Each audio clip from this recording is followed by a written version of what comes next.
రాజేష్ భువనగిరి వ్యవసాయ market committee vice chairman ఈరోజు బొమ్మల రామారం గ్రామ పంచాయతీ కాంగ్రెస్ పార్టీ అభ్యర్థి గుర్రాల కృష్ణవేణి లక్ష్మారెడ్డి గారిని కత్తెర గుర్తుపై ఓటు వేసి బొమ్మల రామారం ప్రజల నమ్మకాన్ని వమ్ము చేయమని ఈరోజు సభాముఖంగా అందరికీ తెలియజేస్తున్నాం.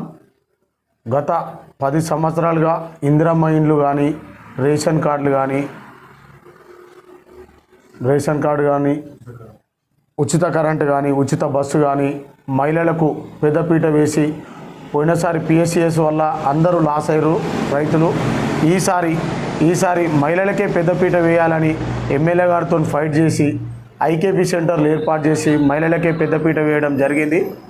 బొమ్మల రామారంలో గత 30 సంవత్సరాలుగా బీసీ సంక్షేమ హాస్టల్ మూలపడ్డదాన్ని దాని శిథిల వ్యవస్థకు వచ్చింది.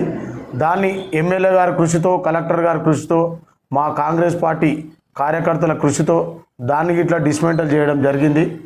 దానికి ఎమ్మెల్యే గారితో కొట్లాడి 1,50,00,000 రూపాయలు శాంక్షన్ చేపించేందుకు ఎమ్మెల్యే గారు మాకు సముఖంగా తెలియజేసారు. మొన్నటి మీటింగ్లో మొన్న హెచ్ఎండిఏ నుంచి 35 లక్షల రూపాయలు అండర్ డ్రైనేజీలు కానీ మరియు సీసీ రోడ్లు కానీ 35 లక్షల రూపాయల సీసీ రోడ్లు మాకు మంజూరు చేయడం జరిగింది.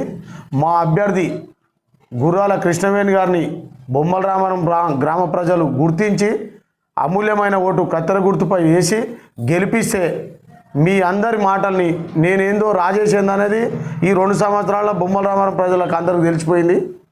రాజేష్ అన్నాడంటే అది 100% వాస్తవం అవుతుంది. ఎమ్మెల్యే గారితో కొట్లాడి మాకు 20 ఇండ్లు ఇస్తా అంటే 20 కాదన్నా మాకు 40 ఇండ్లు ఇవ్వాలి. మేము హైదరాబాద్కి కూచపెట్టు దూరంలో ఉంటాం. చాలామంది బీదలు అన్న ఇక్కడ అంటే 42 ఇండ్లు మాకు శాంక్షన్ చేయడం జరిగింది.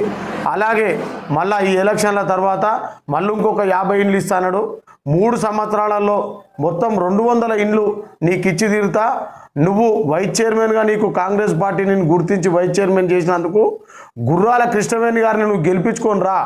జోడెడ్ల బండ్ల లెక్కల మీరు కష్టపడతారు, మీకు ఏ సాయం అంటే ఆ సాయం చేస్తా అని చెప్పిండు. మొన్న మళ్ళీ ఇంకో వాగ్దానం చేయడం జరిగింది. బొమ్మల రామారం మాధవరెడ్డి గారి పీరియడ్లో బస్టాండ్ సెంటర్ ఏర్పాటు చేయడం జరిగింది. అది ఇట్లా శిథిల వ్యవస్థకు వచ్చింది.